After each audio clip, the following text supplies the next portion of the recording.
Assalamualaikum warahmatullahi wabarakatuh.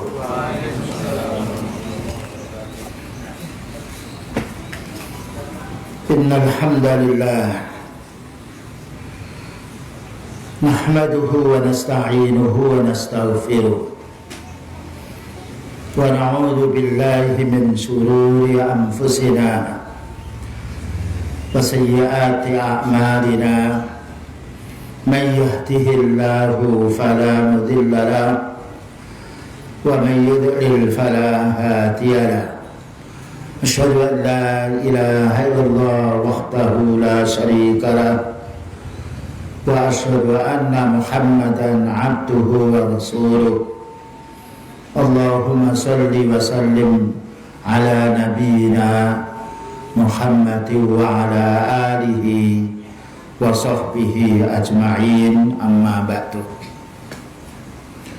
Ma'asyiral ikhwah wal akhwat, kaum muslimin wal muslimat yang senantiasa dirahmati dan diberkahi oleh Allah Subhanahu wa taala.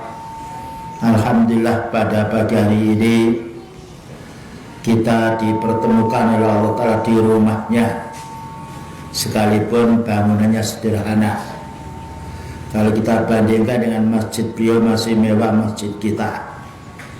Karena beliau itu kalau sholat subuh pas ada hujan trocok, sehingga dayanya ini kena yaitu lumpur. Tetapi nikmatnya ibadah itu mengalahkan nikmatnya dunia. Kenapa? Karena nikmat dunia hanya sementara di dunia. Nikmat kita mendapatkan harta yang banyak, yang masuk ke perut kita sedikit. Kalau kita mati, ya kita tinggalkan dunia. Itu namanya meninggalkan dunia. Dan tidak ada fitnah yang paling besar di permukaan dunia ini melainkan fitnah dunia. Karena itu kita harus bersyukur kepada Allah Ta'ala. Kita dimudahkan oleh Allah Ta'ala untuk ibadah. Karena nikmat ibadah ini tidak ada toko yang menjualnya, dan tidak ada orang yang hutang amal kita, atau orang mencuri amal kita, tidak ada. Karena Allah berfirman, man amila sholihan fali nafsi. Orang yang beramal soleh itu untuk dirinya. Tidak bisa orang tua minta amalnya anaknya, sebagaimana anak tidak bisa minta amal orang tuanya. Beda dengan dunia, bisa diminta, bisa dirampok. Siapa yang bisa merampok amal ibadah? Tidak ada. Dan inilah kenikmatan yang Allah berikan kepada para anbiya, para utusan Allah, para sahabatnya. Kalau orang sudah merasakan nikmatnya ibadah, mengalahkan nikmatnya dunia. Oleh karena itu Allah Ta'ala berfirman, walakin Allah habbaba ilaikumul iman wa zayyanahu fi qulubikum. Yang demikian itu karena Allah Ta'ala membuat kamu itu gembira, membuat kamu senang dengan iman. Dan Allah Ta'ala membuat indah dirimu itu dengan iman, dengan ibadah. Wa karraha ilaikumul kufra wal fusuqa wal isyan. Dan kalau orang sudah dibuat oleh Allah Ta'ala senang dengan tauhid, senang dengan sunnah, dibuat benci dengan kekufuran, dibuat benci dengan kemaksiatan, kefasikan pula. Ulaika humur rasyidun. Itu orang-orang yang mendapatkan petunjuk dari Allah Subhanahu wa Ta'ala. Dan inilah yang harus kita, yaitu nikmati, yang harus kita merasa senang dengan ibadah, merasa senang dengan menuntut ilmu. Karena kesenangan kita ibadah, menuntut ilmu, kita bawa nanti meninggal dunia. Tidak ada yang tersisa di dunia. Dan juga Allah Ta'ala tidak menjadikan orang itu tenang jiwanya, melainkan orang ibadah. Orang yang sifatnya dia beribadah pada Allah, ikhlas karena Allah dan mengikuti sunnah. Dan Allah Ta'ala berfirman, ala bidzikrillahi tatmainnul qulub. Ingatlah dengan zikrullah, ibadahmu kepada menjadi tenangnya jiwa. Mafhum mukhalafahnya, Allah akan buat gelisah dengan urusan dunia. Sekalipun mereka memiliki harta yang banyak, memiliki pengikut yang banyak, gelisah mereka. Lihat para anbiya, walaupun banyak yang mengincar, yang mau membunuh, tetap Allah menjadikan tenang jiwanya.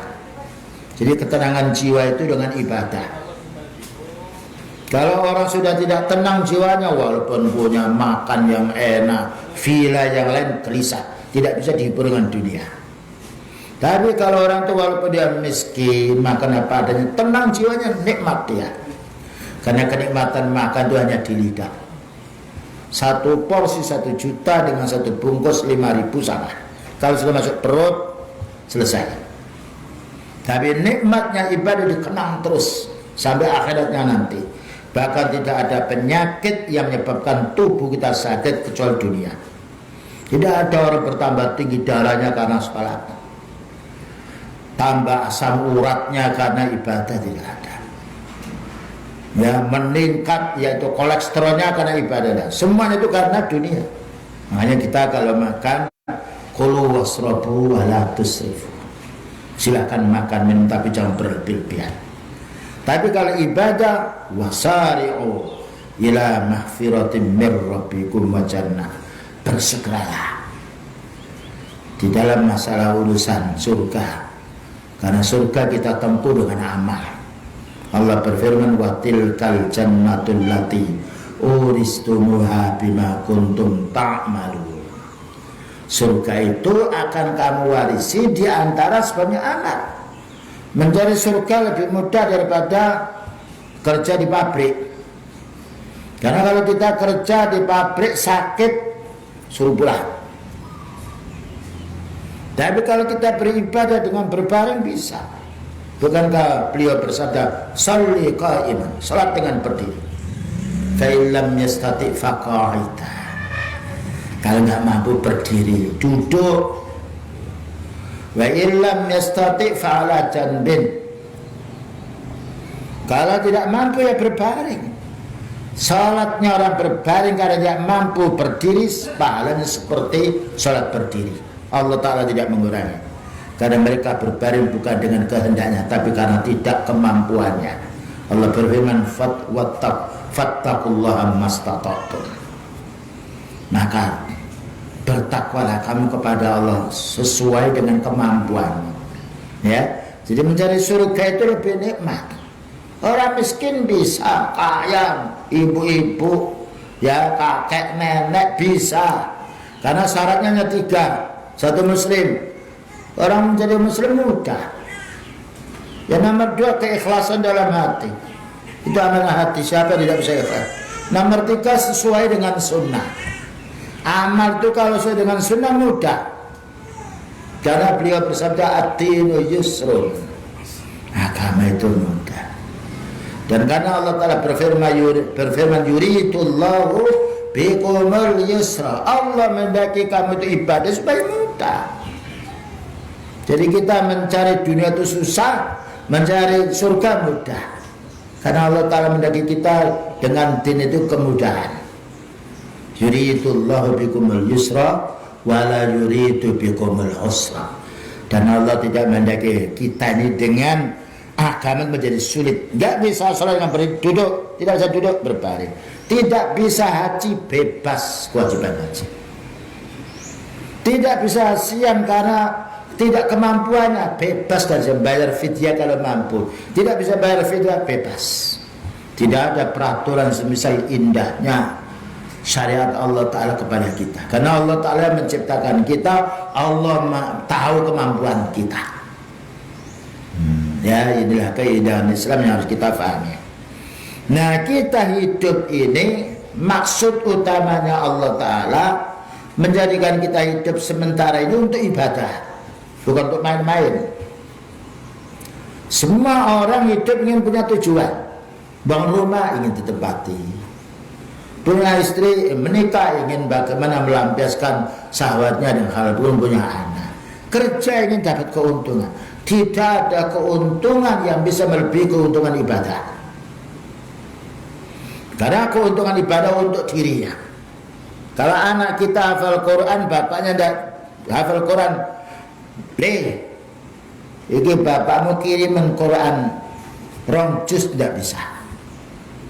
Tapi kalau bapaknya miskin, anaknya kaya, bisa minta belikan mobil, karena dunia bisa pindah. Amal man amila salihan fali nafsi wa man asaa fa alaiha. Siapa yang beramal saleh ya untuk dirinya, siapa yang melakukan dosa dia yang kena hukum. Enaknya kita beribadah di situ, tidak ada orang bisa mencuri pahala. Itulah orang kafir, orang-orang tidak senang dengan din, nggak bisa memengkendam, mengambil amalnya. Hidayah yang Allah berikan kepada orang Islam tidak bisa. Berbeda urusan dunia, bisa dirampok, bisa diambil, bisa ditipu. Nah, Allah Ta'ala menjelaskan tujuan kita ini agar kita tidak menyesal di akhir zaman, tidak menyesal sebelum kita mati. Maka Allah berfirman dalam surat Al-Dhariyat ayat nomor 56 sampai 58, wa ma khalaqtul jinna wal insa illa liya'budun. Tidaklah aku menciptakan jin dan manusia, karena jin duluan daripada kita. Maka Allah berfirman, wa ma khalaqtul jinna wal insa, tidaklah aku menciptakan jin dan manusia illa liya'budun, melainkan supaya beribadah kepadaku. Dalam ahli tafsir maknanya liyuwahhiduni, supaya mentauhidkan saya, atau liyakhda'uni, supaya tunduk kepada Allah. Semua makhluk sudah tunduk. Makanya di perintahnya dua. Ya, nakal makhluk itu dua, manusia, jin. Makanya jin itu ada yang kufur, ada yang mukmin. Orang Islam juga begitu, ada yang kafir, ada yang mukmin. Bukankah Allah Ta'ala menjelaskan dalam surat At-Taghabun, huwallazi khalaqakum faminkum kafirun wa minkum mu'min. Allah yang menciptakan kamu, ada yang kafir, ada yang mukmin.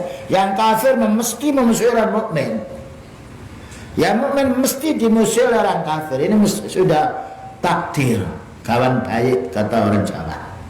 Tidak mungkin kita berdakwah lalu tidak ada masalah. Siapa nabi yang tidak dimusuhi? Dimusuhi semuanya. Dimusuhi itu bukan karena beliau mencuri, dia mengambil hati orang, tidak, karena perbedaan akidah ini. Tapi dengan kesabaran mereka, kesungguhan mereka, Allah hanya menolong hamba yang beriman. Yang kafir tidak ditolong. Dengan dasar ayat, dzalika bi annallaha maulal ladzina amanu. Yang demikian itu Allah hanya menolong. Wali itu menolong, mencintai, membantu.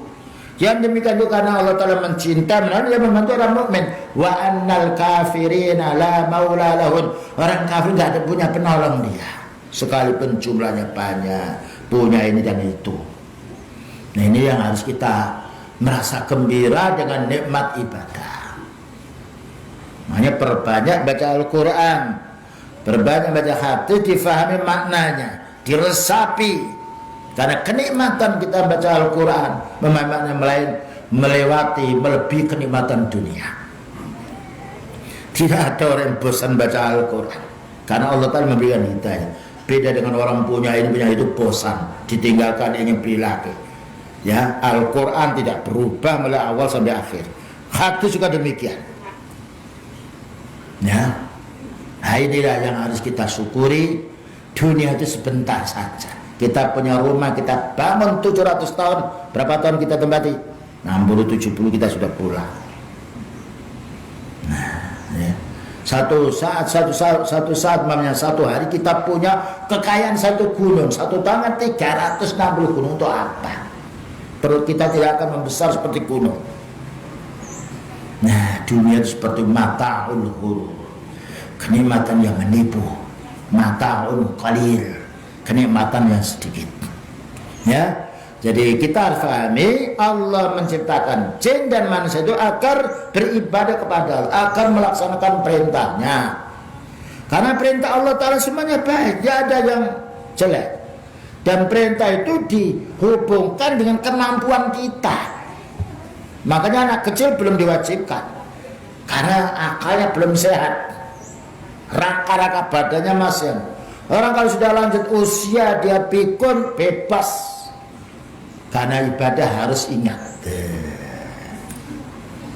Dan sebentar ibadah kita ini, dari mulai balik sampai mati itu ibadah kita. Ya, kenapa Allah Ta'ala tidak menyebut bumi, matahari, ya? Kalau tidak disebut ibadah, mereka semuanya sudah beribadah. Yusabbihu lillahi ma fis samawati wa ma fil ardh. Bertasbih kepada Allah, beribadah kepada semua yang ada di langit dan bumi, kecuali manusia dan jin. Dan jin juga ada yang kafir. Wa minnal muslimuna wa minnal qasitun. Di dalam surat jin, wa inna minnal muslimun, sebagian kita dari muslim. Dan jinnya muslim datang dengan kita, cuma kita nggak bisa melihat jin. Wa minnal qasitun, ada juga yang geloyor, yang maksiat, yang menyimpang. Ya tempatnya juga yang kufur banyak sekali. Mana dalilnya bahwa kita hadirin dihadiri oleh jin pula, cuma jin beriman. Wa id sarafna ilaika nafaran minal jinni yastami'una al-Qur'an. Dan ketika kami hadapkan kepada Nabi rombongan jin yang beriman, yastami'una al-Qur'an, bukan mendengarkannya, itu mendengarkan Quran. Falamma hadaruhu qalu wa ansitu. Tatkala mereka hadir, beritahu, diam kau. Enggak ada yang ngantuk jin, karena tidak ada ceritanya jin datang taklim ngantuk, enggak ada dalilnya. Kalau kita melihat ada yang ngantuk, ada yang tidak. Alhamdulillah ini bukan ngantuk. Ya. Nah, wa id sarafna ilaika nafaran minal jinni yastami'una al-Qur'an falamma hadaruhu qalu ansitu. Ketika mereka hadir, ayo dengarkan dong. Padahal Quran itu turun kepada manusia, bukan pada jin. Tapi orang jin yang beriman mendengarkannya. Falamma qudhiya wallaw ila qaumihim mundirin. Ketika sudah selesai taklim, dia pergi ke keluarganya. Wallaw ila qaumihim, berpaling ke keluarganya, mundirin, beri peringatan. Terkadang kita itu lain. Kalau bepergian dapat oleh-oleh, anak-anaknya dikasih semuanya, itu oleh-olehnya ada. Tapi belum tentu kita setelah pulang dari taklim ngasih oleh-oleh ilmu kepada keluarga. Padahal ilmu ini manfaatnya banyak. Orang makan banyak, kotorannya keluar banyak. Tidak ada ilmu kotoran. Ilmu kotoran ilmu tidak ada. Ampasnya ilmu tidak ada. Nah inilah yang menjadi cemburunya orang kufar, menghancurkan kaum muslim, tidak bisa. Karena Allah menjaga mereka. Dzalika bi anna Allah maulal ladzina amanu. Nah, tatkala Allah Ta'ala menyuruh kita beribadah, ini bukan kepentingan Allah. Lain kita disuruh oleh orang, angkat barang itu karena dia butuh. Lain kita disuruh oleh orang tua, karena orang tua butuh, lemah. Orang tua itu gak butuh bantuan kita. Maka Allah menjelaskan, ma uridu minhum mir rizkin wa ma uridu ayyut'imun. Saya menyuruh kamu manusia beribadah ini bukan karena ingin saya dapat rezeki dari kamu. Kita nggak punya apa-apa. Nyawa kita dari Allah, pernafasan kita dari Allah, berapa ton beras yang kita makan dari Allah, berapa liter air yang kita minum dari Allah. Jadi Allah menyuruh kita ibadah ini untuk kepentingan kita sendiri, bukan untuk kepentingan Allah. Wa ma uridu ayyut'imun. Saya tidak ingin kalian ngasih makan saya, karena Allah Ta'ala tidak butuh makan lain dengan kita. Lalu Allah menjelaskan, innallaha huwar razzaqu dzul quwwatil matin. Sesungguhnya Allah itu pemberi rezeki, bukan hanya uang, kesehatan dari Allah, kelapangan jiwa, ketenangan, ya, kita dimudahkan ibadah, itu rezeki sehat yang tidak ada toko jual kesehatan. Ya, rezeki yang paling bagus untuk urusan dunia kesehatan. Kalau kita sehat, makan sederhana nikmat. Tapi kalau kita sedih, sakit, lidah itu pahit. Kasih makan apapun katanya pahit. Ya, punya rumah ya mewah, kendaraan, kalau orang itu sakit, itu sedih, nggak ada nikmatnya dunia itu. Tapi orang mukmin lain. Kesedihan itu hilang dengan nikmatnya ibadah. Ya. Dzul quwwatil matin, dan Allah memiliki kekuatan yang kokoh yang tidak bisa dikalahkan oleh makhluknya. Jadi kita ini ibadah sebentar. Dan ibadah itu mudah. Lain dengan cara rezeki. Mentaati perintah Allah lebih mudah daripada mentaati perintah manusia. Karena Allah tahu kemampuan kita. Fattaqullaha mastata'tum. Bahkan beliau bersabda, "Idza amartukum bi syai'in fa'tu minhu mastata'tum." Kalau saya itu merintah kamu ibadah, laksanakan menurut kemampuanmu. Ada orang siang Ramadan kumpul sama istrinya, didatangi oleh beliau. Apa itu? Datang orang, wahai Nabi, asabtu khatan. Saya ini melanggar hukum. Ada apa? Saya kumpul istriku siang hari, wahai Nabi. Punya budak untuk dimerdekakan? Enggak punya, wahai Nabi. Bisa siam 60 hari berturut-turut? Tidak mampu, wahai Nabi. Bukan dimarahi. Bisa ngasih makan fakir miskin 60? Tidak mampu, tidak punya. Beliau akhirnya apa? Mencarikan bantuan untuk saudaranya kena musibah, mengumpul istrinya siang hari ini. Dikasih sini loh, ada saya carikan bantuan untuk ngasih fakir miskin, berikan kepada 60 orang. Nanya dia, wahai Nabi, apakah ini saya berikan kepada orang lain sedangkan aku sangat membutuhkan makanan ini? Senyum beliau. Apakah pemberian dari beliaunya akan kami bagikan pada orang sedangkan saya sendiri sangat membutuhkan makan ini? Baik, kalau begitu untuk kami niati untuk kafar diri. Subhanallah. Siapa manusia yang lebih sabar, yang lebih sopan, raufur rahim, yang belas kasihan dibandingkan beliau tidak ada. Makanya kita harus mengikuti Rasulullah SAW. Laqad kana lakum fi Rasulillahi uswatun hasanatun liman kana yarjullah wal yawmal akhir. Sungguh untukmu ada suri tauladan, panutan yang paling baik. Hasanah suratul balaghah, paling baik. Ya. Untuk siapa? Untuk orang beriman pada Allah, berharap ridhonya. Jadi panutan kita bukan orang tua kita, bukan nenek kakek kita, bukan ketua yayasan, bukan ketua kelompok, bukan. Panutan kita beliau. Bukankah kita setiap sholat, wa asyhadu anna Muhammadan abduhu wa rasuluh. Ya Allah, aku bersaksi bahwa Muhammad ini orang yang ahli ibadah dan utusanmu ya Allah yang harus aku ikuti.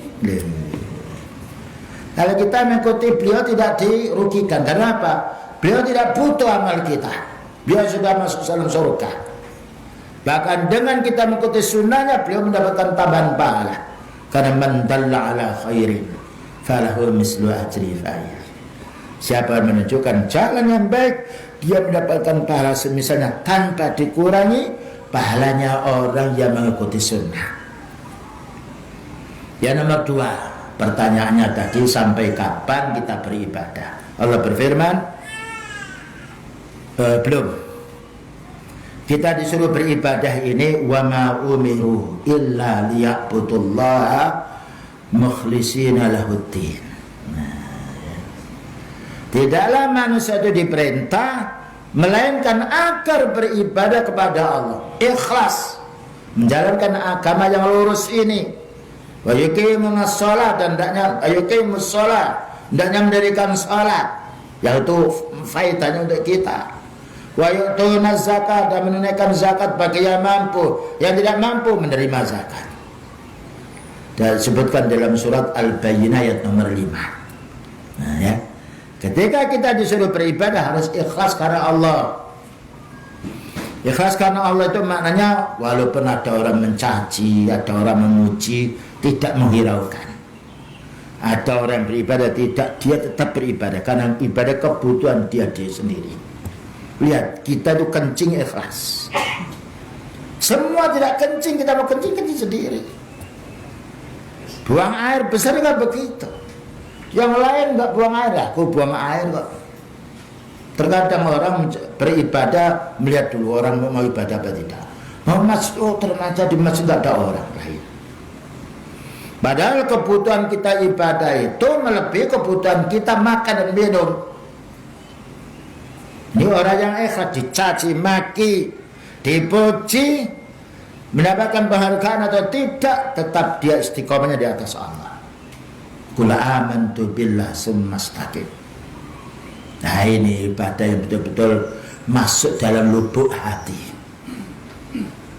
Jika kadang-kala orang itu mau beribadah kalau disanjung, dipuji-puji, mau beribadah kalau ada urusan untuk keuntungan dunianya, tidak mau beribadah kalau diancam oleh orang, tidak mau beribadah kalau tidak ada teman yang menemani dia ibadah. Ini keliru. Kemudian juga Allah Ta'ala berfirman dalam surat At-Taubah nomor 31, wajibnya ibadah kita harus karena Allah. Wa ma umiru illa liya'budu ilahan wahida. Tidaklah manusia dan jin ini diperintah oleh Allah Ta'ala melainkan agar beribadah satu ilah saja, yaitu Allah. Kalau kita mengatakan satu Tuhan, belum tentu, karena Tuhannya orang banyak. Siapa Tuhan? Allah. Karena Allah itu alif lam ilah ma'bud makhluk yang harus kita tunduk kepadanya. Wa ilahukum ilahu wahid qul huwallahu ahad. Kadang kalau orang menyebut Allah dia mau. Karena apa? Temannya bukan beribadah pada Allah. Katakan ilahuna Allah.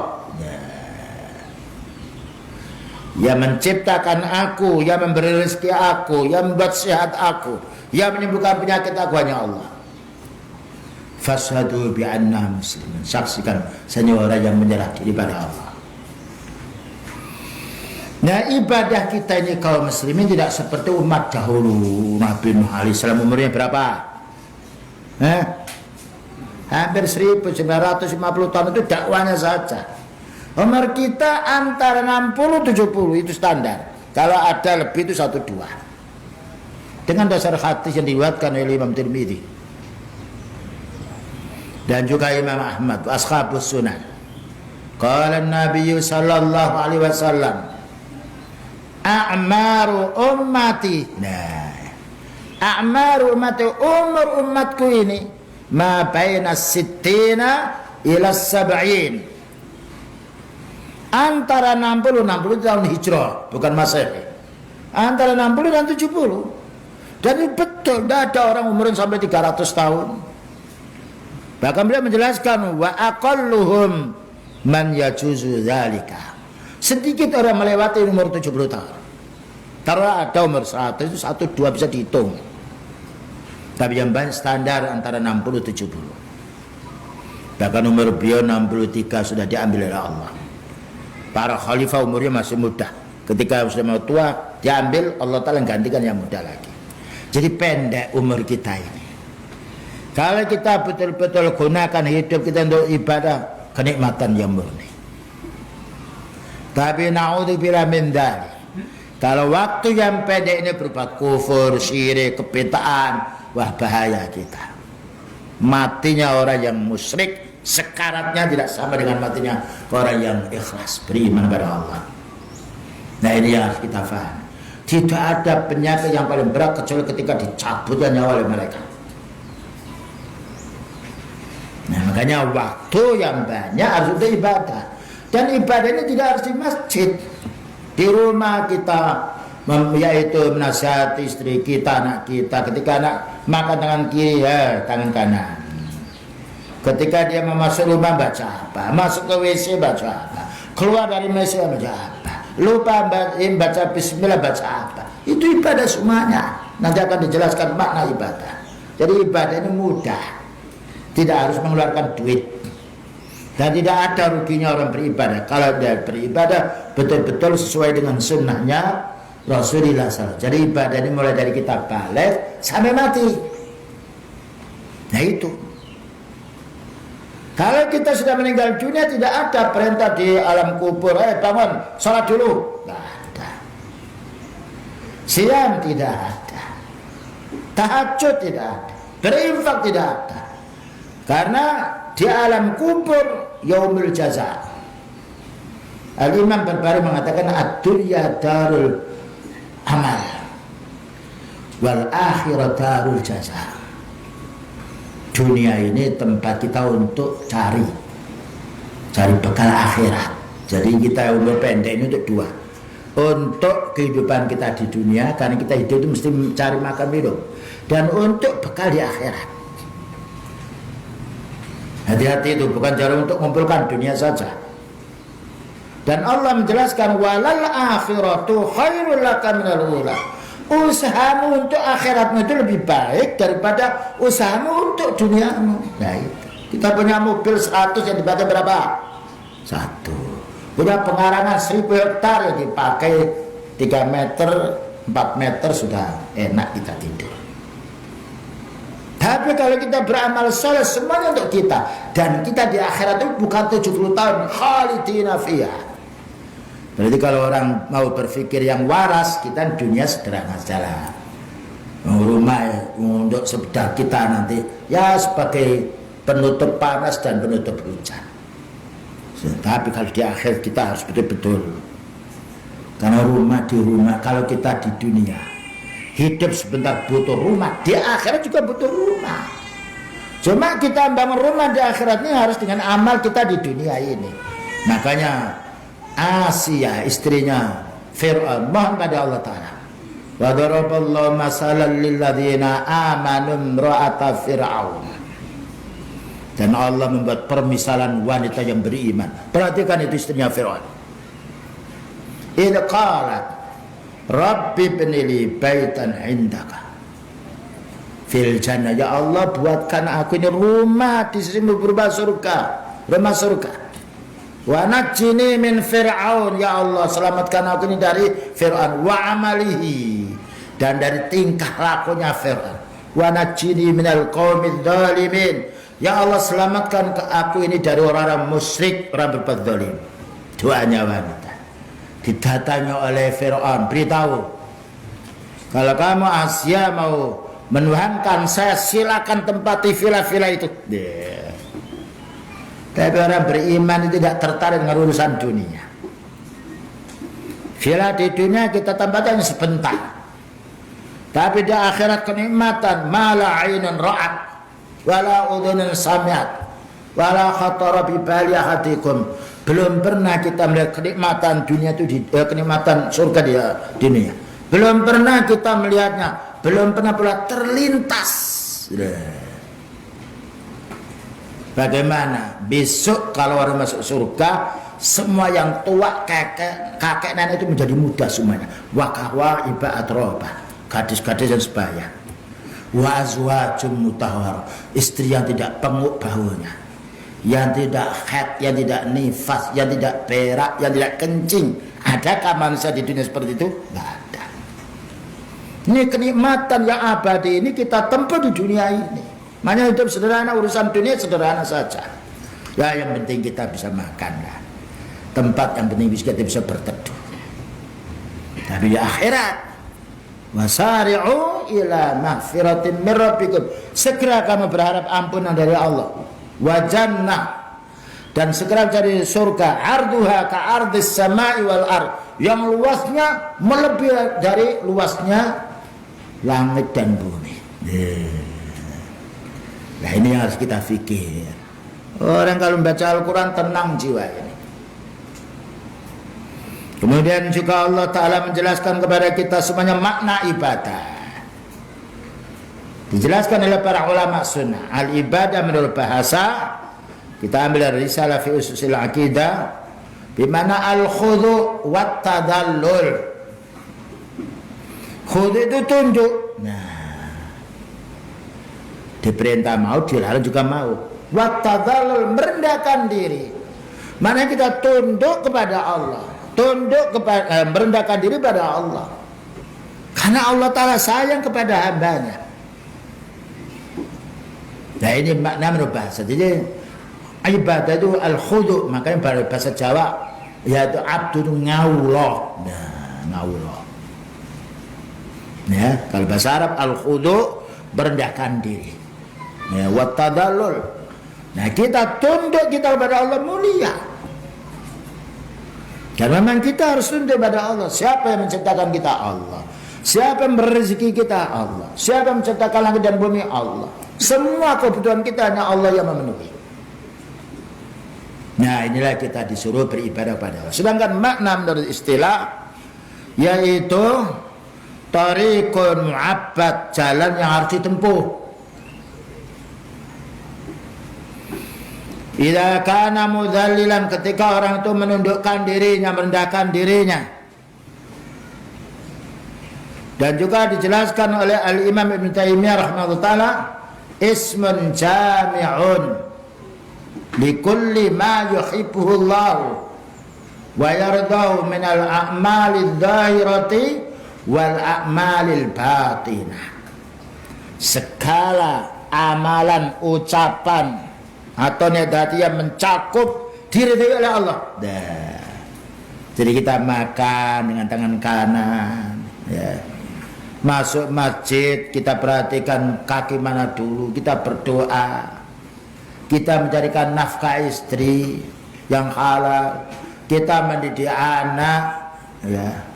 Kita juga bangun masjid, kita nyapu masjid, itu sebenarnya bagian daripada ibadah karena itu melaksanakan perintah Allah, ya. Dan juga dijelaskan oleh Al-Imam Ibnul Qayyim Al-Jauzi, madarul ibadah 15. Porosnya ibadah 15. 5 untuk hukum Islam wajib, sunnah, haram, makruh, mubah. Ini yang 5 dikalikan 1 hubungan dengan lisan. Yang nomor 2 hubungannya dengan anggota badan. Yang nomor 3 hubungannya dengan hati. Ya, jadi lisan kita sekarang bicara yang hak, ibadah. Telinga mendengarkan yang hak, ibadah. Kaki menuju ke masjid, ibadah. Keluar dari masjid mendahulukan kaki yang mana? Kiri, ibadah. Masuk WC kaki dulu, keluarkan kan, ibadah. Jadi ibadah ini luas, bukan hanya sholat saja.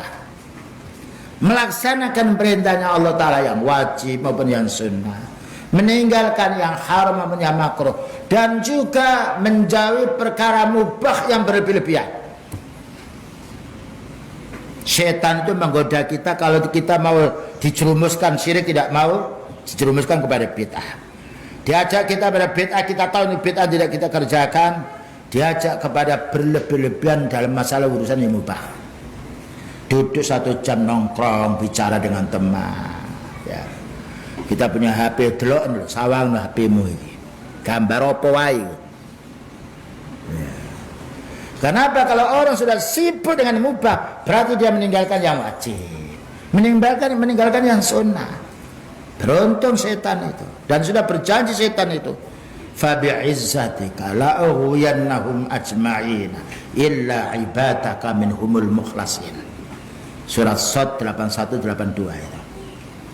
Bersumpah iblis demi keagunganmu ya Allah, bersumpah dengan sifatnya Allah, fa bi'izzatika, karena Allah Al-Aziz, la ughwiyannahum ajma'in, semua hambamu manusia ini ya Allah aku akan goda.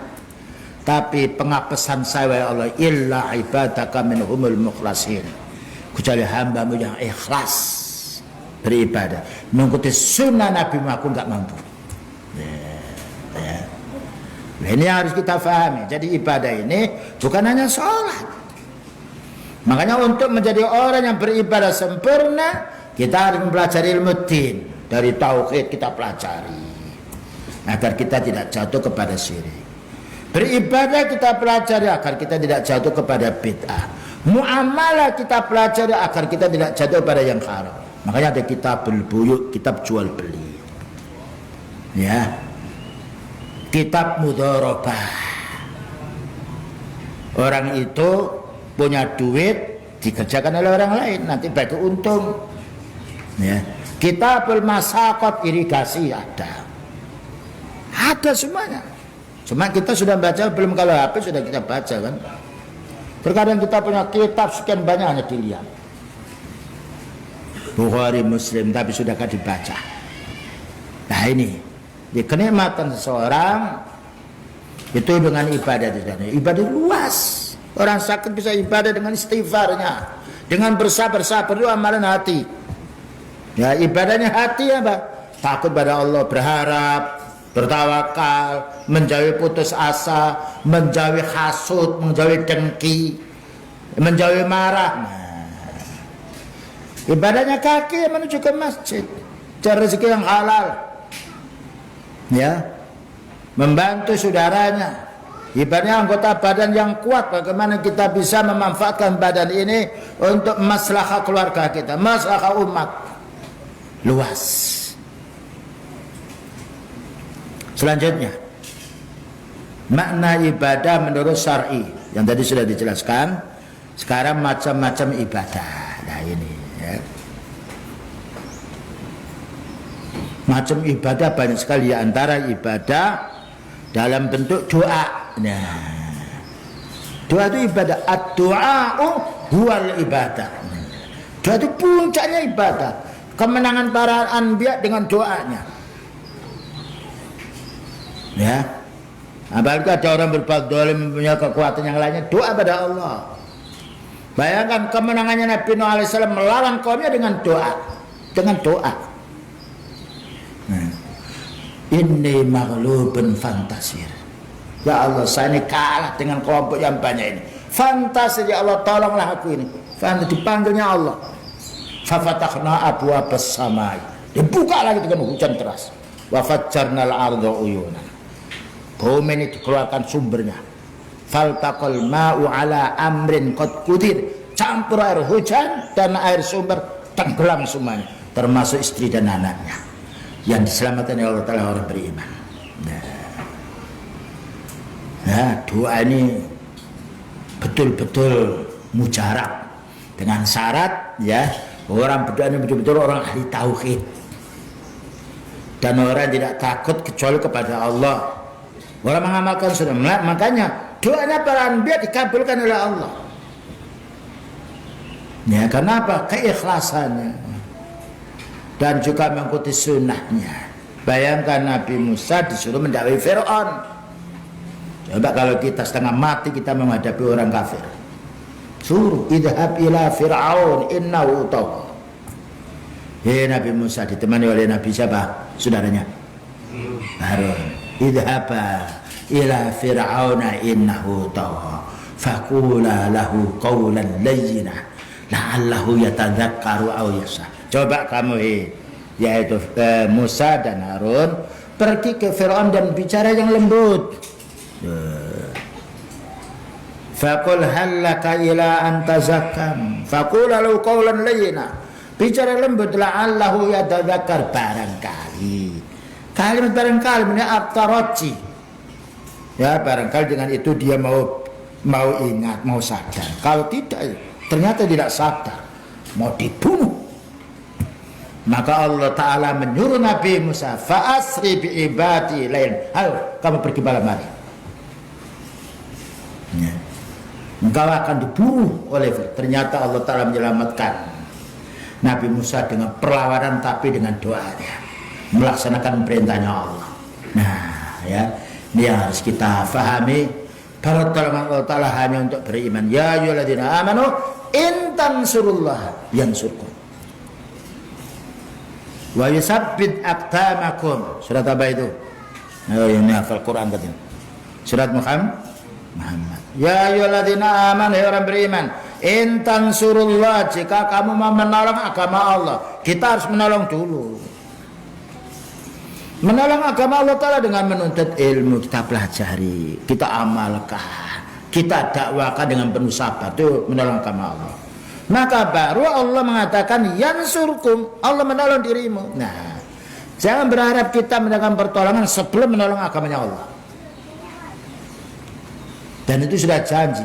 Berapa tahun beliau mendapatkan penganiayaan dari orang Quraisy Arab. Ketika turun ayat, ya, agar istiqamah 23 tahun selesai.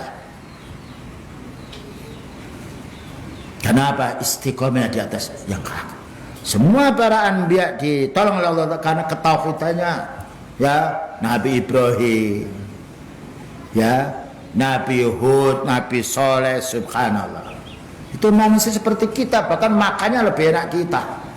Tempat tinggalnya juga lebih enak dengan kita. Padahal beliau itu setiap hari yang ada al-aswadan, air dengan kurma saja. Bahkan istrinya Aisyah mengatakan belum pernah beliau itu salah satu ayam mutataliyah 3 malam terus menerus punya roti, belum pernah. Yang ada al-aswadan, air dengan kurma. Tapi subhanallah, keimanan itu mengalahkan nikmatnya makan. Karena iman tidak ada kotorannya. Karena itu sederhana hidupnya para anbiya, sederhana hidupnya para sahabat radhiyallahu anhu. Kenapa? Sudah mendapatkan nikmat iman yang mengalahkan nikmat dunia yang lainnya. Dan Allah hanya menolong hamba yang beriman. Ya ayyuhalladzina amanu in tansurullah yansurkum. Berarti orang kafir tidak ditolong. Wa annal kafirina la maula lahum. Itu juga surat Muhammad. Orang kafir tidak akan ditolong oleh Allah sekalipun jumlahnya banyak. Fir'aun berapa bala tentaranya dibandingkan dengan Nabi Musa dan Harun. Nabi Musa berapa pengikutnya yang masuk di sampan itu? Tapi karena istiqomahnya inilah itu. Jadi kalau kita ingin mendapatkan pertolongan Allah Ta'ala, tolong agamanya dulu. Fahami, amalkan dulu, dakwakan dengan penuh kesabaran, baru turun. Kemudian juga ada lagi al-khauf. Nah, ya nanti ini ada masing-masing dalam khauf. Khauf itu takut. Takut ada takut ibadah, takut kita kepada Allah. Tapi kalau takut kita dengan cecak, tekek, ya enggak apa-apa karena tidak ada urusan ibadah. Takut kita ada ular, enggak apa-apa. Nah, tapi takut yang sifatnya menuju kepada melaksanakan perintah Allah. Saya takut hukuman Allah Ta'ala kalau saya tidak sholat. Ini memang khauf yang mulia. Demikian juga tawakal. Nah, berserah diri, as-sholat, zikir, berbuat baik pada orang tua dan yang lainnya. Adapun dalil yang pertama bahwa doa ini ibadah. Surat Ghafir nomor 60, banyak sekali. Wa qala rabbukum ud'uni astajib lakum. Innal ladzina yastakbiruna an ibadati sayadkhuluna jahannama dakhirin. Baqala rabbukum, dan berkata Rabbmu yaitu Allah. Rabb itu adalah pencipta, pengatur, pemberi, pemilik. Makanya Rabbul walad yang punya anak itu, Rabbul mal yang punya duit. Baqala rabbukum, berkata Allah, berkata yang menciptakan dirimu hai manusia, yang memenuhi kebutuhanmu, yang memberi petunjuk kepadamu. Jadi Allah bicara. Apa katanya? Ud'uni, berdoalah kamu kepadaku. Bayangkan, Allah yang menciptakan kita, yang memenuhi kebutuhan kita, kita disuruh minta kepada Allah, tidak disuruh minta kepada orang kaya. Kenapa? Orang itu bakhil. Nah, sampai anak pun kalau sudah sering minta pada orang tuanya nggak senang. Kalau sekali 2 kali. Padahal orang tua ngomong, nah kalau nanti ada keperluan minta pada orang tua ya, itu janjinya. Tapi kalau setiap jam minta ini, marah orang tua. Ya, marah orang tua. Kenapa? Dia butuh dengan pemberian Allah Ta'ala itu. Tapi kita kepada Allah kalau tidak minta, malah Allah marah. Malam yad'uni fayaghdab. Siapa yang tidak mau minta kepada aku marah. Allah marah. Kenapa? Manusia fakir, miskin. Kenapa dia tidak mau minta kepada Allah? Nah, ya. Nah inilah kemurahan Allah Ta'ala, keterimaan Allah Ta'ala. Kita ini punya dosa suruh istighfar, punya hajat apapun suruh mohon kepada Allah. Ud'uni. Berdoa kita kepada Allah tidak repot. Di rumah bisa, malam hari, pagi, sore. Berbeda kita minta didoakan oleh orang. Kalau barang yang kita bawa banyak, mungkin orang itu doanya agak panjang. Kadang-kadang terlintas dalam orang diminta doa ini, wah nanti barangkali kalau dia datang mendoakan, minta doa saya dapat ini, terlintas. Allah Ta'ala tidak butuh sama kita. Ud'uni astajib lakum. Kalau kamu mohon kepadaku, aku akan kabulkan. Jadi doa itu puncaknya ibadah. Masuk ke WC, keluar WC, mau sholat, ketemu istri, masuk rumah, keluar rumah, tidak lepas daripada doa. Berjalan naik ke atas, Allah, turun subhanallah, masuk ke desa yang rawan, a'udzu bikalimatillahi tammah min syarri ma khalaq. Menghadapi orang menakutkan, bismillah, la yadurru ma'asmihi syai'un fil ardi wala fis sama wa huwas samiul alim. Menghadapi penguasa yang zalim, nah gimana doanya Nabi Musa? Rabbi shrah li sadri wa yassir li amri wahlul 'uqdatam min lisani yafqahu qawli. Jadi enak orang selalu berhubungan dengan Allah Ta'ala, kapan saja, di mana saja, sendirian atau dengan yang lain, selalu yang dipanggil ya Allah. Jangankan kita orang kafir itu kalau sudah sangat butuh kepada Allah, dia doa dikabulkan. Wa idza raqibu fil fulki da'awallaha mukhlishina lahu. Orang musyrik itu kalau sudah naik kapal di tengah laut dihantam oleh gelombang, da'awallah, hanya mohon kepada Allah, mukhlishina lahu, diamankan oleh Allah, diselamatkan sampai di pantai. Bagaimana dengan orang muslim? Terutama kita ketika dalam keadaan terjepit, dalam keadaan teraniaya, sempatkan ingat hadisnya beliau. Nah, ittaqi da'watal madlum fa innahu laisa bainahu wa bainallahi hijab. Hati-hati dengan doanya orang dizalimi. Mana orang dizalimi yang dia tidak berbuat zalim, maka tidak ada tabir antara dia dengan Allah. Coba kemenangan para anbiya itu lisannya ini selalu basah, zikrullah, mohon kepada Allah. Ini puncaknya ibadah. Doa mudah. Menghafalkan doa lebih mudah daripada menghafalkan bahasa Inggris. Karena itu kalam Allah. Karena itu hadisnya beliau adalah wahyu Allah. Wa ma yantiqu 'anil hawa in huwa illa wahyu yuha. Beliau tidak bicara dengan hawa nafsu, tapi itu adalah wahyu. Kemenangan kaum muslimin di sini kaum muslimin. Selalu kita mohon pada Allah. Maka Allah mengatakan astajib lakum, aku akan penuhi permintaan dengan syarat kita bukan zalim. Dengan syarat yang kita makan ini jangan dari hasil yang haram. Ada orang bepergian jauh, as-asa wa akhbar, kusut rambutnya, berdebu, ya Rabbi, menadakan tangannya di atas betul karena Allah di atas arsy. Tapi beliau menyayangkan satu, wa mat'amuhu haram, makannya dari hasil yang haram, wa masrabuhu haram, ya, minumannya dari hasil yang haram atau yang diminum itu haram. Wa ghudhiya bil haram, dikasih makan dengan hasil yang haram. Fa anna yustajabu lidzalika, bagaimana diterima doanya? Nah, ini. Jadi kalau kita betul-betul ingin berdoa pada Allah Ta'ala, perhatikan persyaratan doa itu. Dan juga pilih waktu-waktu yang sangat mustajab, di antara sepertiga malam.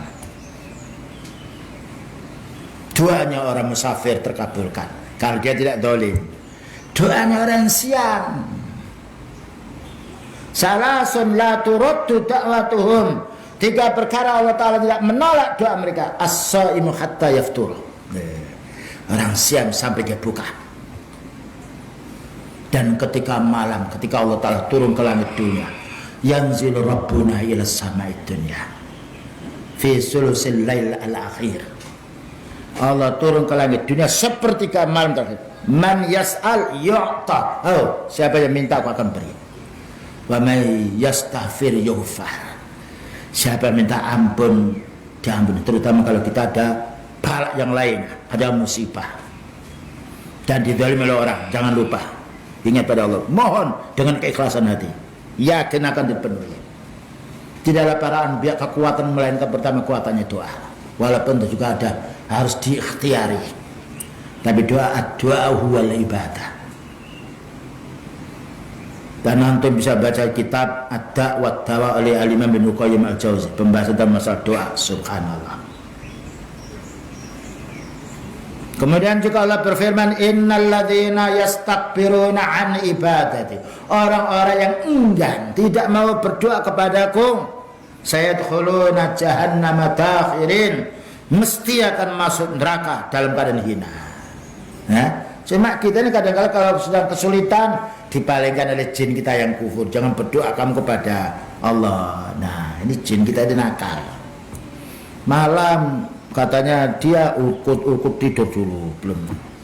Tapi kalau ke pasar jam 2 ini jam 2 loh, kok belum berangkat.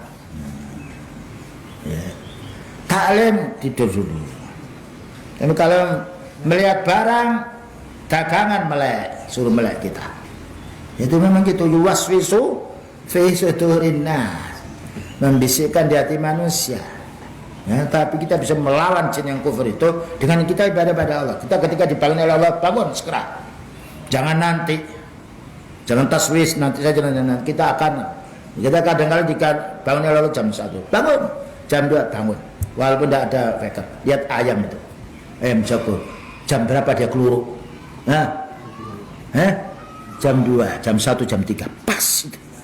Sudah keluruk, yang lain keluruk semuanya. Tempat tidurnya bukan di hotel. Kehujanan dia di pohon. Tapi subhanallah, kalah kita dengan ayam. Burung lihat. Law annakum tawakkaltum haqqa tawakkul la ruzqtum kama yurzaqut tayru tahdu khimasa wa taruhu bitana. Kalau kamu mau bertawakal betul-betul haqqa tawakkuli, bukannya di lisan, kamu akan mendapatkan rezeki semisal burung. Pagi hari jam berapa burung itu keluar cari rezeki? Jam 3 atau jam 4? Jam 5? Jam 3 atau jam 2? Maksudnya burung setelah azan subuh, kalau sudah agak siang. Ayam juga begitu. Kalau malam-malam sudah, nanti kalau sudah agak siang baru. Pulang jam berapa burung itu? Jam 10 malam, 11? Maghrib loh, nggak punya jam. Anaknya berapa? 2 atau 1? Banyak, netes terus, nggak pernah kenapa? Corona itu nggak pernah, nggak ada burung kena corona. Iya, nggak ada krismon, nggak ada. Karena padahal di sawah dioprak, kamu jangan dikasih weten-weten. Allah yang ngasih makan. Masa kita kalingan burung? Karena apa ya begitu tuh orang yang Allah sudah itu menentukan rezeki kita. Wa ma min dabbatin fil ardi illa 'ala Allahi rizquha. Semua binatang melata di permukaan bumi Allah Ta'ala menanggung rezekinya. Ya, jadi doa jangan sampai lupa. Di mana saja, berhadapan dengan siapa saja. Nah, makanya harus dihafalkan doa dan kita di mana tempat tidak lepas daripada doa. Dan itu yang menyerahkan isti'anah kita kepada Allah. Yang nomor 2 termasuk ibadah pula takut. Nah, ya. Orang itu punya sifat takut, tapi kalau takut pada Allah mulia. Allah berfirman, innama yakhshallaha min ibadihil ulama. Sesungguhnya hamba Allah yang paling takut melanggar larangannya, paling takut meninggalkan perintahnya hanya ulama, orang punya ilmu. Orang punya ilmu yang diamalkan. Dan Allah berfirman dalam surat Al-Ahqaf, dalam surat Ali Imran ayat nomor 175, fala takhafuhum wa khafuni in kuntum mu'minin. Kamu jangan takut kepada mereka. Maknanya jangan takut kepada manusia. Takut di sini ada khauful ibadah. Jangan sampai kamu takut beribadah karena si fulan. Berapa banyak orang takut karena dia pabriknya orangnya Nasrani, takut kalau siang, takut kalau sholat, sehingga tempat sholat itu perlu dipersempit seperti liang kubur. supaya tidak ada orang berjamaah. Itu gayanya orang kufar. Wa qala alladziina kafaru la tasma'u li hadzal Qur'an walghaw fihi la'allakum taghlibun.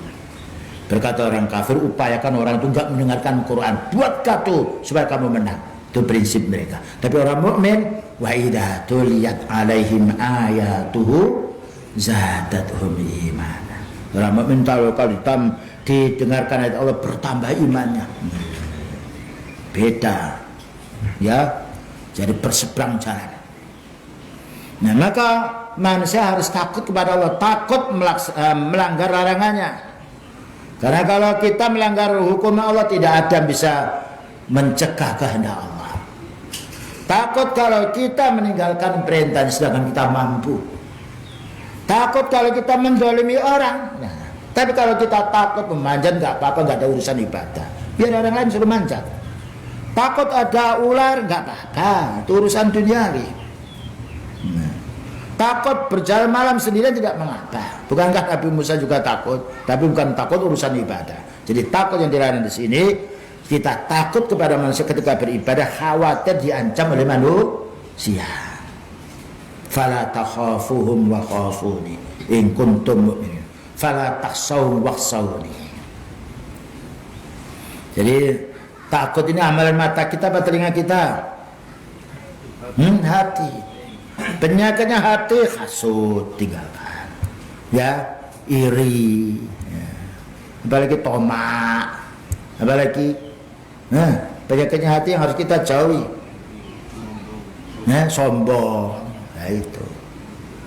Makanya kita harus berdoa, Allahumma inni a'udzubika minal hammi wal hazan wa a'udzubika minal jubni lici. Wa a'udzubika min dhala'id, ya Allah, aku berlindung kepadamu dari melilitnya hutang. Wa a'udzubika minal ajzi wal kasl, ya Allah, aku berlindung kepadamu dari lemahnya fisik, ya, dan dari malasnya hati. Penyakit hati itu malas. Nah, ini yang perlu kita pahami. Selalu kita bagaimana menaruh ketakutan kepada Allah. Iya, kalau saya ini tidak sholat karena takut manusia, bagaimana nanti kalau Allah Ta'ala menanya sama saya? Kalau saya ini dipaksakan harus makan riba, bagaimana nanti kalau saya ini ditanya oleh Allah? Nah, itu. Ya. Jadi kalau kita takut pada manusia, taklid pada manusia, nanti akan ditanya. Ketika malaikat mau mencabut roh kita, akan menanya. Ya. Innalladzina tawaffahumul malaika, sesungguhnya orang yang akan dicabut rohnya oleh malaikat. Qalu fima kuntum, kenapa matimu sekaratmu seperti ini? Qalu kunna mustad'afina fil ardh, iya, saya tertindas di dunia. Saya tidak boleh pakai celana seperti ini, saya tidak boleh nyukur, saya tidak boleh majakan jenggot, saya tidak boleh ini. Nah, apa jawabnya malaikat? Qalu alam takun ardullahi wasi'atan fatuhajiru fiha, bukankah bumi Allah Ta'ala luas sehingga kamu hijrah pindah tempat yang lain yang memungkinkan kamu ibadah? Nah. Ya, jadi kita jangan sampai jadi orang yang taklid, orang yang takut kepada manusia, takut kepada Allah. Manusia nanti mati. Kalau Allah tidak mati, ya, wa tawakkal 'alal hayyil ladzi la yamut. Bertawakallah kepada zat yang hidup yang tidak akan mati, yaitu Allah. Nah, itulah kemenangan para nabi, para sahabat, para ulama sunnah, imam-imam yang ahli sunnah li hadis, subhanallah, tawadhu mereka karena yakin Allah Ta'ala menolong dirinya. Kemudian juga nomor 3 termasuk tawakal. Tawakal ini berserah diri kepada Allah dengan berusaha yang halal. Ya, tawakal. Tawakal itu amalnya hati. Ya, tidak boleh kita tawakal pada orang. Ada orang ketika sedang menikahkan putranya, ini anak saya serahkan sepenuhnya. Ya. Mau diapakan silahkan. Itu tidak boleh. Menyerahkan sepenuhnya hanya kepada Allah. Kalau kita titip ini anak saya nasihati, ad-dinu an-nasihah. Nah, ya. Maka Allah berfirman, wa 'alallahi fatawakkalu in kuntum mu'minin. Dijelaskan di sini wa 'alallahi mana lil ikhtisar. Hanyalah kamu bertawakal kepada Allah kalau kamu itu orang mukmin. Jadi orang mukmin itu cirinya al-mutawakkiluna ilallah. Bayangkan Rasulullah SAW ketika mau dibunuh di rumah, ya, ditemani siapa? Ku Ali, Abu Bakar. Datang orang kafir mau membunuh. Tidak ada rasa takut apapun karena berkatnya pada Allah. Dibuat tidur semuanya. Subhanallah. Tidak terlintas dalam pikiran. Dia tidur keluar menuju ke gua mana? Sur. Berapa orang? Dua. Dengan siapa? Abu Bakar. Dilacak teracaknya ini sampai di gua Sur itu. Kalau sekarang ya, sekarang pakai radar. Dulu adanya teracak itu. Sampai di atas katanya si sahabat Bakar, wahai Nabi, kalau mereka melihat ke bawah tentu melihat kita. Subhanallah. Tidak takut, tapi namanya firasat manusia. Wahai Nabi, kalau mereka ini melihat kakinya tentu melihat kita. Gak terlintas dalam pikiran. Tapi Allah menyelamatkan. Apa jawabannya beliau?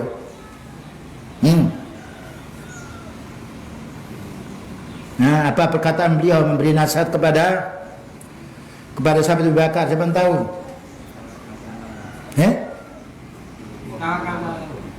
Wa tawakkal Allah yang lain. Innallaha ma'ana. Allah ma'ana menolong, Allah menolong kita. Subhanallah ya. Ternyata ketergantungan kita kepada Allah. Allahus Samad, penyelamat untuk semuanya bala. Beliau apa pergian sama sahabatnya jauh karena tidak ada hotel, tidak ada rumah, berteduh di bawah pohon masing-masing sahabat. Nah, pedangnya beliau itu digantungkan di pohon. Beliau istirahat. Datang orang kafir, diambil. Bangun Muhammad. Muhammad, siapa yang bisa menghalangi pedang ini ke lehermu? Allah. Jatuh pedang itu. Bergantung pada Allah. Jatuh itu. Dipanggil pegang. Siapa bisa menghalangi ke lehermu ini? Wahai Nabi, jangan aku bunuh ya. Jangan dibunuh. Aku tidak akan menolong orang kafir untuk mengusir dirimu. Subhanallah, kekuatan di iman kita pada Allah. Dan tidak pernah terlintas oleh pikiran kita. Begitu kemenangan secara ini, secara bukan hanya untuk orang dahulu. Ya, itu untuk permisalan. Inilah contoh Nabi itu seperti itu. Contoh lah para sahabat seperti itu. Begitu Allah Ta'ala menolong orang-orang yang beriman, yang kuat imannya, istiqamah dengan pertolongan yang tidak terlintas oleh pikiran kita. Nah, ya. Jadi perlunya kita bertawakal kepada Allah. Hasbunallah wa ni'mal wakil. Itu yang dibaca oleh beliau. Hasbunallah. Cukup Allah yang menolong kita. Wa ni'mal wakil, dan paling baiknya menolong kita. Nah, karena kuatnya iman, yakin Allah menolong. Selamat beliau. Nah, ini yang perlu kita tingkatkan. Ya, mendiring kita urusan dunia lebih banyak daripada rasa takut kita kepada Allah. Ini yang harus kita tata. Yang nomor 3 termasuk ibadah as-sholat. Sholat ibadah. Termasuk rukun apa itu? Islam. Ya. Ketika ditanya beliau oleh malaikat Jibril, mal Islamu? An tasyhadu an la ilaha illallah wa asyhadu anna Muhammadar rasulullah wa tuqimus shalah. Salat. Salat ini menurut bahasa artinya doa. Makanya setiap salat itu doa. Adapun menurut istilah adalah gerakan kita, amal kita yang kita mulai dengan takbir, ditutup dengan salam, mengikuti sunnahnya beliau, taqarruban, mendekatkan diri kepada Allah. Salat paling mudah, tidak bisa berdiri, boleh duduk kita ini. Tidak ada air, boleh kita tayamum. Loh, kan enak kan kita. Coba kita tidak bisa nyupir, tangan kita putus, nggak bisa nyupir kita. Mau di remote nggak bisa. Ya, salat tangan putus masih bisa salat.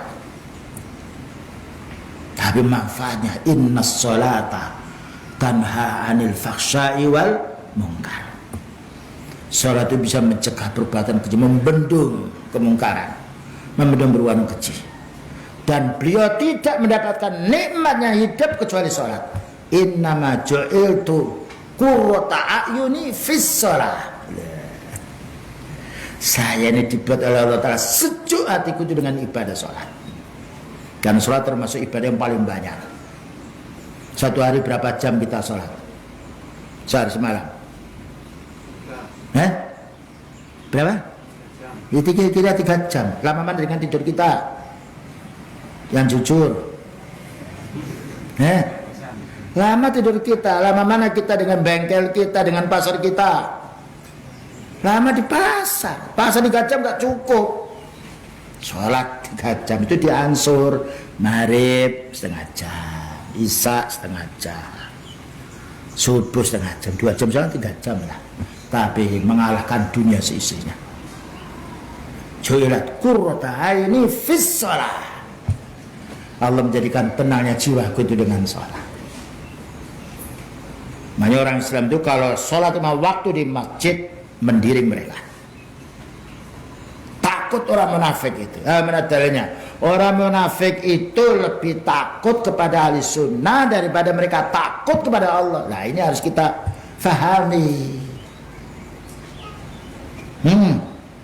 Surat Munafikun, la antum asaddu raghbatan fi sudurihim minallah. Engkau para nabi, para sahabat lebih ditakuti oleh orang munafik daripada orang munafik itu takut kepada Allah karena kekufurannya. Nah ini senjata-senjata yang dimiliki oleh kaum muslimin. Ini harus kita tanamkan dalam hati. Ya, makanya kalau kita baca Quran nikmat, nggak ada gelisah. Tukaran keluarga dengan keluarga baca Al-Quran nggak ada. Cerai itu karena apa? Dunia. Lihat dunia itu tangkar bukan karena ibadah. Nah urusan dunia, kedengkian yang ada. Orang ahli sunnah subhanallah. Wala takunu minal musyrikin, surat Ar-Rum ayat nomor 31. Wa aqimus sholata wala takunu minal musyrikin. Tegakkan salat dan jangan kamu seperti orang musyrik. Orang musyrik tidak salat. Orang munafik salat badannya saja, hatinya tidak sholat. Idza ja'akal munafiquna qalu nashhadu innaka la rasulullah. Kalau datang orang munafik, wahai nabi engkau utusan Allah. Wallahu ya'lamu innaka la rasul. Allah Maha tahu kalau kau itu wahai nabi utusan Allah. Wallahu ya'lam wallahu yashhadu innahum lakadzibun. Allah menyaksikan orang munafik dusta. Jadi munafik itu dia kufur, cuma bibirnya saja mengucapkan Islam untuk berlindung supaya tidak diperangi oleh kaum muslimin. Nah, kemunafikan ini lebih bahaya daripada orang kafir. Karena orang kafir, zahir batinnya dia tidak sholat, tidak menipu orang. Jadi orang awam tahu itu fulan kafir karena tidak sholat, karena tidak siyam. Tapi orang munafik, ya, yudhirunal Islam wa yubtinunal kufra, menampakkan keislaman untuk menipu kaum muslim, menyembunyikan kekufuran. Makanya adabnya lebih besar. Innal munafiqina fit darkil asfali minan nar. Orang munafik itu di neraka paling bawah. Ibaratkan nas itu intipnya. Nah, wa idza qamu ila sholati qamu kusala yuraunan nasa wa la yadhkurunallaha illa qalila. Mau sholat orang munafik tapi malas. Dan sholatnya gini cepat sekali itu. Dan juga yura'unan nas, mereka pamer. Wala yadhkurunallaha illa, kalau tidak mau menyebut Allah kecuali sedikit. Walaupun jumlahnya banyak tapi mereka takut dengan orang ahli sunnah. Dengan ayat la antum asyaddu rahbatan fi sudurihim minallah. Dzalika bi annahum qaumul la yafqahun. Enggak ngerti mereka itu. Yang nomor 3, termasuk kita beribadah kepada Allah, zikir. Nah, zikrullah. fadzakir fa inna dzikra tanfa'ul mu'minin. Surat apa itu? Ad-Dzariyat. Fadzakir, berilah peringatan, ingatlah kepada Allah, maka peringatan itu akan manfaat untuk orang mukmin. Fadzakir in nafa'atidz dzikra. Ingatkan. Dengan apa kita paling baik mengingat? Dengan Al-Quran. Mana dalil yang paling baiknya kita mengingatkan orang dengan Quran? Fadzakir bil Qur'ani may yakhafu. Ada orang marah-marah, dia datang membawa berkas sekian. Ini tulisan Bapak, ya Bapak melarang orang sholat di masjid yang ada kubur. Bukan Pak, bukan. Duh ini dalil ini. Saya carikan hadis di Riyadhus Shalihin. Kata Allah nggak ada artinya. Dia nggak bisa bahasa Arab. Wah, susah. Cari-cari kok ada, pas juz itu ada artinya. Laknatullahil yahuda wan nasara ittakhadhu qubur anbiya'ihim masajida ala fala tattakhidhu qabri aidan. Allah melaknat orang Yahudi dan Nasrani karena menjadikan orang tempat orang mati sebagai tempat sholat, sebagai masjid. Diam-diam. Lalu bagaimana dengan masjid-masjid yang ada? Saya tanya, bagaimana Bapak dengan dalil ini? Ini Pak, ini Quran seluruh dunia. Kaum muslimin meyakini ayat hadis ini. Diam. Pak, saya bawa boleh, sampai sekarang nggak dikembalikan. Alhamdulillah. Menang kita. Quran, fadzakir bil Qur'ani may yakhafu wa'id. Ingatkan dengan Quran bagi orang takut ancaman Allah. Maka beliau berdakwah bukan dengan karangan dulu ya, bukan bagaimana dongeng, cerita, enggak, langsung Al-Quran. Tapi pertama reaksinya ibaratkan obat ya. Kalau kita ini pas sakit kena obat panas dingin. Tapi kalau lama-lama obat itu kita minum jadi enak. Makanya kita minum obat itu bukan yang sekali, sampai minimalnya seminggu. Nah, Quran itu syifa'un lima fis sudur. Quran itu penyembuh penyakit jiwa. Tidak ada penyakit yang paling berat kecuali penyakit jiwa. Kalau patah tulang di sandal putung sembuh. Penyakit jiwa diobati dengan apa? Dengan Quran. Wa nunazzilu minal Qur'ani ma huwa syifaa'un. Nah, syifa obat. Tapi bukan berarti Quran itu kita sobek, kita bakar lalu kita masukkan ke air ya, tambah batuk kita. Difahami. Ya. Kemudian juga diamalkan. Nah, itu. Kemenangan para anbiya itu dengan wahyu Allah. Karena Allah sudah berjanji. Dzalika bi anna Allah maula alladziina aamanu. Masya Allah, berapa ayat dan hati kita baca. Ternyata sejuknya hati. Ternyata jiwa ini bukan dengan makan yang enak, bukan dengan rekreasi di pinggir pantai, tapi dengan menuntut ilmu. Berikutnya apa? Berbuat baik kepada kedua orang tua, termasuk ibadah. Nah, ini Islam itu Masya Allah. Kita dengan Allah beribadah, kepada Rasulnya kita mentaatinya, kepada para sahabat kita mengikuti jejaknya para sahabat, berzikir ya sholat. Maka Allah Ta'ala berfirman, wa wassaynal insana biwalidayhi ihsana. Ini makna ibadah. Jadi sebentar kita 60 tahun, 70 tahun bagaimana kita dengan Allah, gimana dengan Rasulnya, dengan orang tua, dengan anak, dengan tetangga. Nah, ada semua itu makna ibadah. Di pencakupan makna ibadah. Dan kami wasiatkan kepada manusia, ini surat Al-Ahqaf ayat nomor 15. Kami wasiatkan kepada manusia agar berbuat baik kepada kedua orang tua. Bukan agar berbakti, beribadah, bukan, agar berbuat baik. Makanya ayatnya wa qada rabbuka alla ta'budu illa iyyah wa bil walidaini ihsana. Ada dua perintah.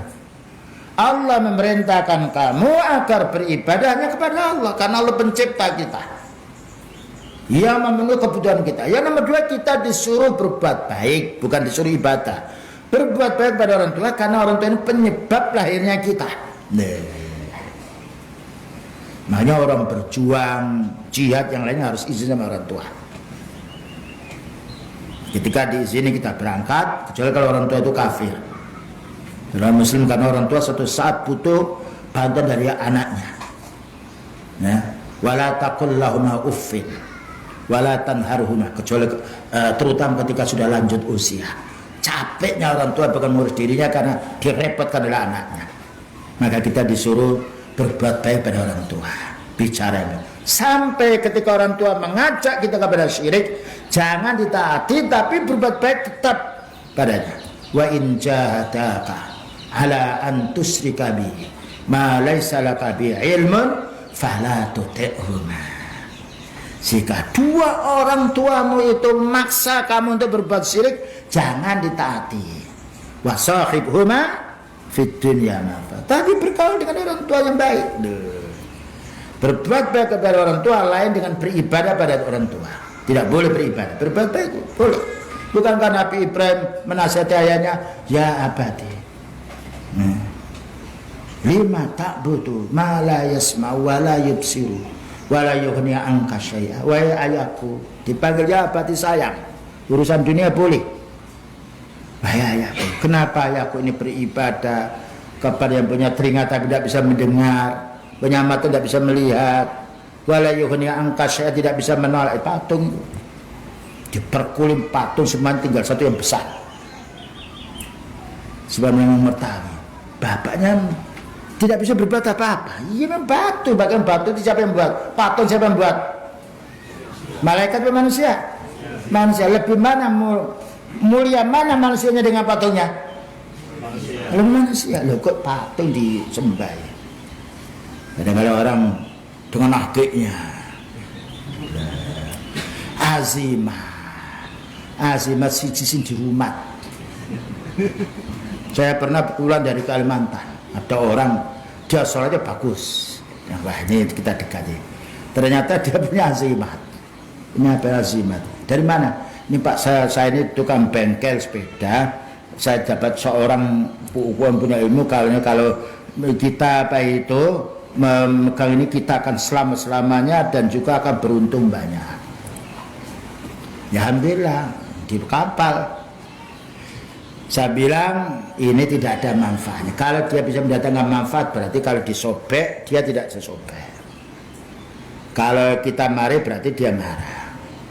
Terus gimana? Buang saja di laut. Baca a'udzubillahi minasyaitonirrajim. Kalau kita buang, nanti kalau dibuang di laut dia bisa kembali, berarti dia punya kekuatan. Alhamdulillah dibuang di laut, enggak ada apa-apa. Saya kasih nomor telepon, kalau ada yang tidak terima hubungi. Alhamdulillah tidak ada yang nelpon. Perlu dakwah ya kawan. Perlu dakwah gitu. Gimana salah satu mobil di belakangnya dikasih azimat. Kalau ketobrak batu ya kalah mobilnya. Supaya tidak dicuri oleh orang pencuri, mengerti azimat nggak ada manfaatnya, utek-utek jalan dia. Nah inilah mereka kalau berpikir dengan sehat, gimana batu lebih mulia orangnya daripada batunya lalu diminta. Nah perlu kita memahamkan. Baik, itulah yang dapat disampaikan. Barangkali ada pertanyaan, silahkan bertanya jika ada. Mungkin waktunya pendek aja.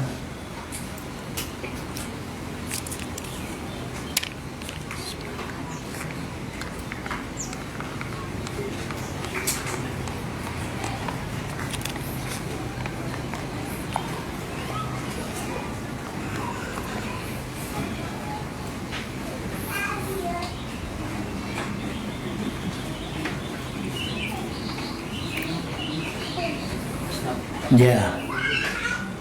Tadi Allah dikatakan nikmatnya beribadah itu mengalahkan nikmatnya dunia. Betul. Terus kemudian bagaimana cara untuk bisa mendapatkan nikmatnya beribadah itu? Kiat-kiatnya. Kiat-kiatnya satu, ikhlas karena Allah. Dua, harus menuntut ilmu karena ibadah harus punya ilmu. Ya, dan juga kita istiqomah. Qul amantu billah summa istaqim.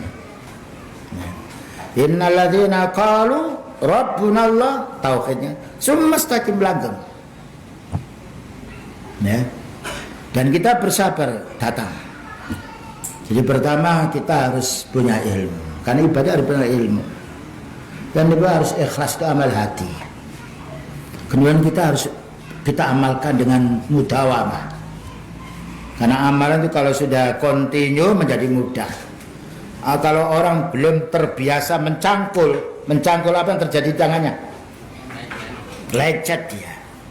Tapi kalau sudah biasa, walaupun siang tak apa-apa dia. Lihat tukang-tukang itu siang dan tidak sama aja. Kenapa? Kebiasaan. Inna ma'al usri yusra. Setelah kesulitan ini mesti ada kemudahan. Dan kalau sudah mudah tidak sulit lagi. Nomor 3 harus bersabar tadi. Nomor 4 harus bersabar. Karena sabar ini ya, dijelaskan oleh sahabat Ali, bagikan jasad kita, kepala kita. Orang itu keindahannya di kepala ini. Makanya Allah Ta'ala memuji orang bersabar. Innallaha ma'as sabirin. Allah benar bersabar. Ulil azmi itu diangkat 5 itu karena terkenal dengan kesabarannya. Ya. As-sabru habsun nafsi ala ma yurid. Menahan jiwa kita dari yang tidak disenangi oleh hawa nafsu kita. Karena hawa nafsu itu innan nafsa la ammaratun bisu. Hawa nafsu itu menyuruh kita yang jelek. Nah, makanya kita perlu berilmu ya. Kemudian beramal dengan penuh keikhlasan dan juga bersabar, dan jika kita perlu kita dakwakan. Nah ini kalau orang seperti itu, nikmat itu mengalahkan nikmat dunia. Karena tidak ada orang rugi dalam masalah urusan ibadah kecuali 3. Kalau orang itu tidak ikhlas karena Allah. Karena Allah telah berfirman, la in asyrakta la yahbatanna amaluka. Kalau kamu berbuat syirik, batal amalmu. Yang nomor 2 harus mengikuti sunnah. Nomor 3 dia harus muslim. Kalau kita muslim, ikhlas karena Allah Ta'ala, mengamalkan sunnah, diterima. Belum tentu dagang laku dagangan kita. Sekarang jual kaset nggak laku, piringan hitam nggak laku, apalagi yang tidak laku, kompor nggak laku sekarang. Nggak ada ibadah yang kadaluarsa, itu nggak ada. Karena Allah Ta'ala menjelaskan bahwasanya Islam itu baqa. Mana dalilnya? Al-yawma akmaltu lakum dinakum wa atmamtu alaikum nikmati wa raditu lakum al-islam dinan. Hari itu aku sempurnakan agamamu dan Allah ridha dengan Islam itu. Ya, jadi itu ibadah ini harus didasari yaitu dengan keikhlasan, dengan ilmu. Kita amalkan sesuai dengan sunnah yang penuh kesabaran. Itu baru merasakan nikmatnya melebihi dunia. Wallah. Yang lain? Ya. Apakah orang yang meninggal itu yang masih meninggalkan jimat di rumah itu diampuni? Ya kalau dia memang mempercayai, tidak diampuni. Man ta'allaqa syai'an wukila ilaihi. Siapa yang dia bergantung dengan suatu, Allah Ta'ala tidak mengurusinya. Karena bergantung kita hanya pada Allah. Allahus Samad, Allah yang kita butuhkan, sedangkan dia butuh dengan azimah. Kecuali kalau dia tidak tahu, ya ikut-ikutan saja, maka hukumnya orang tidak tahu lah dengan orang punya ilmu. Rabbana la tu'akhidna in nasina aw akhtana. Ya Allah, jangan kau hukum kami ini kalau kami ini lupa atau tidak tahu. Akhtana salah maknanya tidak tahu. Wallah. Ini dinasihati. Ya, bapak ibunya kalau ada azimat atau keris, Pak ini keris untuk apa Pak? Tanya dulu.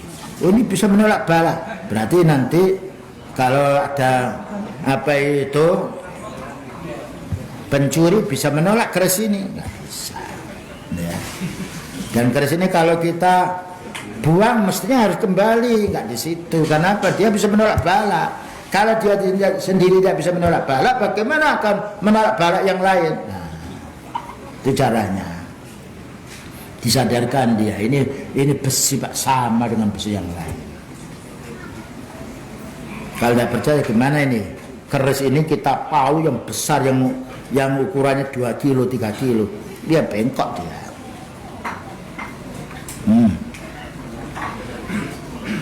Yang lain? Ya. Mereka kita berdoa sebanyak-banyaknya Ustaz. Berdoa sebanyak-banyaknya? Iya. Apakah bolehkah kita berdoa kalau misalkan kita sholat duha untuk Sholat? misalkan kita sholat duha kita meminta kelebihan rezeki di sini. Apakah di akhir nanti kita sudah mendapatkan doa itu tentunya apa kita akan mendapatkan apa? Paling puncaknya doa istighfar. Boleh kita minta Allah marzuqna rizqan halal. Nah, doa kita Allahumma inna as'aluka ilman nafi'a wa rizqan thayyiban wa amalan mutaqabbal. Coba jangan rezeki saja. Puncaknya doa itu istighfar. Kemenangan Nabi Nuh istighfar. Faqultu astaghfiru rabbakum innahu kana ghaffar. Dengan kita beristighfar datang rezeki. Yursilis sama alaikum midrara. Allah turunkan rezeki dari langit. Wa yumditkum bi amwalin. Allah datangkan rezeki. Ya. Jadi puncak istighfar. Makanya setiap saat kita istighfar. Setelah sholat, di dalam sholat Rabbi firli. Ya, setelah sholat juga demikian. Faqultu astaghfiru rabbakum. Jadi kita memperbanyak doa. Itu anjuran kita. Cuma kita kalau doa pada waktu sholat sudah dituntunkan. Kalau kita sujud kita nambah doa yang lain boleh. Fa'aksiru doa afis sujud. Perbanyaklah kamu doa pada waktu sujud. Wallahu a'lam. Baik, sudah jam 9.30. Saya rasa perjumpaan kita cukupkan sekian. Tapi ibadah kita belum cukup. Baru cukup kalau kita sudah meninggal dunia. Dan kita berharap kepada Allah Ta'ala semoga kita senantiasa istiqamah di atas dinullah, ya. Istiqamah menjalankan sunnah ini. Karena istiqamah kita hanya sebentar, umur kita antara 60-70. Dan mudah-mudahan dengan istiqamah ini Allah Ta'ala memudahkan urusan kita di dunia kita maupun di akhirat kita. Wa sallallahu ala nabiyyina Muhammadin wa ala alihi wa sahbihi wasallam. Subhanakallahumma wa bihamdika asyhadu an la ilaha illa anta astaghfiruka wa atubu ilaik. Walhamdulillahirabbil alamin. Wassalamualaikum warahmatullahi wabarakatuh.